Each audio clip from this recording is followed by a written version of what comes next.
Hello, my name is Kevin Arungu. I'm here with my mom, Cecilia, and she's going to tell us how it was the experience from Kenya to America was. Hi, Kevin. I'm happy to be here, and I'm ready to answer why we came here.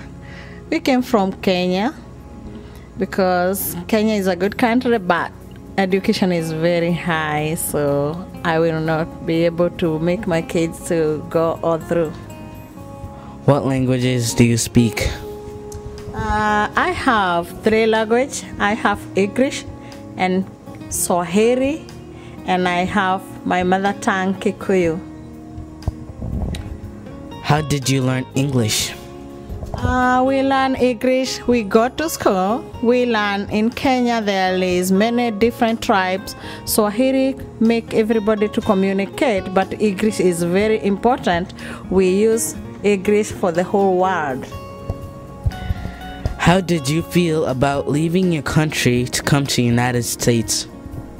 It wasn't easy to make that decision because my mom and my brother and sister, my family is there, but I have my husband and children. We came from Kenya to come to United States, so I feel better because I notice that my children will get enough education here and a lot of opportunities. How did you feel in your home country? My home country, I feel good when I visit them because my friends are there and my parents and my relatives were still there. What country are you original from? My original country is Kenya in East Africa, in Africa. What were the tests you had to go through to come to be a United States citizen? It's like a lottery. We fill the form. After we fill, we pass. We thought we can get the green card, so we went for interview. They interview us. We passed the interview. Then we get visa. We came. My family, my husband, children, and I. We came together. Was there emotional discomfort when you left your country? Oh yes, must be there because it's hard sometimes when you live somewhere you are used to be, and to go somewhere you don't know how you can start. But because God is good, we are going through. Everything is fine now. Hi, my name is Jasmine Gray, and I'm here with Venus Gray. I am Jasmine's grandmother. She comes from Dominica, and she's going to tell us a little bit about her immigration coming to the U.S. So Venus, what is your nationality? Well, right now I'm a U.S. citizen. What does immigration mean to you?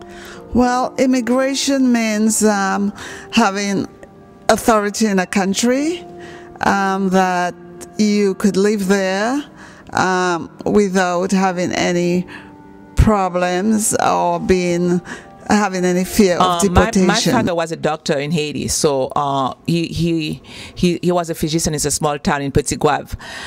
I would say he was a how do we call that, political exile. I think my father used to complain about doctors or hospital workers who had like free gasoline, so you will have free gasoline, but they will use the government's car to do other things. So my father wasn't too happy about using government's money for your own personal needs. So because of that, so my father was arrested. He was in jail. So he had to leave the country. That was around the time of Papa Doc. There was a very cruel dictator in Haiti. So I think you had dictators in Brazil, you had dictators in many parts of the country, in Spain, but it was at a time where that dictator was very cruel, so my father had to leave the country. So my father woke up in the middle of the night to escape Haiti. And then 3 years later, my mother came, and then after my mother came, we came. So we are like political exile. How did you feel about leaving your home country? It was sad leaving because I had to leave my family behind, my parents and siblings, and also I had children there. What is life like in the U.S. compared to life back in your home country?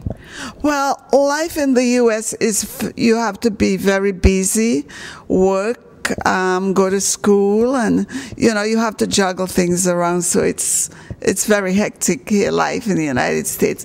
People in the Caribbean are more, easygoing. Hi, my name is Lisa, and I'm here with Alessandra, and she's going to tell me about her experience about being a Brazilian immigrant coming to the USA. What languages do you speak? I speak Portuguese and English and Spanish. How did you learn English? I work with a lot of American people as soon as I get here. What was your transportation strategy to get to the USA? I come with a plan. How was life like in the USA compared to your life in your old country? We work a lot more here and less. Hi, I'm Carla, and I'm here at the Linden School with Ann Skiro. Where are you from?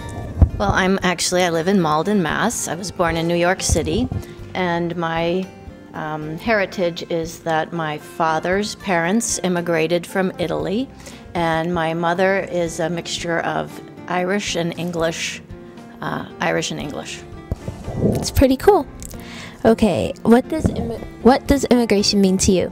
Well, immigration means to me that when I think about it, I think of being an American and being of mixed heritage. And right now, today, I think about the fabulous opportunity that I have to be living in Malden and to be bringing up my daughter here in Malden. Malden, I don't know if everybody here knows, has the second highest minority population in the state in Massachusetts. I feel like we're living in a microcosm of the world. We have all different types of people here, and I just think it makes life so much more interesting. So I love it. Sure. So do you have any stories about your family or personal that you want to share with us? Sure. I'd like to just share one funny story about the woman that you just recently interviewed, my colleague Luciana Bordi. What was funny was after she agreed to participate in the project with us, she told her husband about the project, and he looked at her and said, "You're an immigrant." And I think that that's just so funny because as when you talked to her, you talked about, how is immigration different today than it was a long time ago. And so similar to the time when her father's relatives came was the time when my Nona came, my father's mother. And these were people who came because they were poor and there were no opportunities, and they came as whole families looking for work and opportunities here in America. My father's parents came through Ellis Island, and his father came first, and then my grandmother came. I think she came with 5 children through Ellis Island, speaking no English at all, stopping in New York and finding her way through Massachusetts to Wisconsin, where he was. And what was interesting for me is when Rachel was doing a heritage project, Rachel Eaglin is my daughter, she's part of this project. A few years ago, we were interviewing my dad, and I found out that he had a brother that I'd never even known about, and his brother Dominic was his older brother, and Dominic could not come when the family immigrated because he was 16 and he was illiterate. So you had to be able to read if you were 16 to come at that time. And so then we asked my dad if he had ever met him, and this is kind of a crazy story. Poor Dominic was killed by his wife's lover when he was like 22 years old, and so my father never even met his brother Dominic, and I thought that was just an interesting story, and it was interesting that I never knew about that until Rachel had done her project. So, is there anything else that you want to share?